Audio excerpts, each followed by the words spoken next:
কিন্তু 400 বছর পর বেবিলন, যা বর্তমান ইরাক, একটা অনেক বড় সাম্রাজ্য তৈরি হয় এবং সেখানকার রাজা বখতে নাসার তার সাম্রাজ্য বাড়ানোর জন্য জেরুজালেম আক্রমণ করে ফেলেন এবং সেখানকার হাজার হাজার বনি ইসরায়েলকে হত্যা করেন এবং সুলাইমান আলাইহিস সালামের সেই মসজিদকে ভেঙে পুরো ধ্বংস করে ফেলেন এবং যতগুলো ইহুদি বেঁচে ছিল তাদেরকে সবাইকে বন্দি করে নিজের রাজ্য বেবিলনে নিয়ে যায় এবং 70 বছর ধরে ইহুদি ইরাকের গোলাম হয়ে থাকে। কিন্তু 70 বছর পর ইরাকে ইরানের এক নেক বাদশাহ সাইরাস দ্য গ্রেট,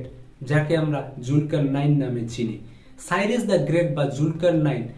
ইরাকের পুরো সাম্রাজ্যকে হারিয়ে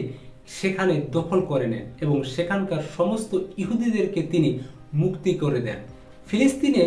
পাঠিয়ে দেন, তাদেরকে অনেক টাকা পয়সাও দেন এবং বলেন তারা যেন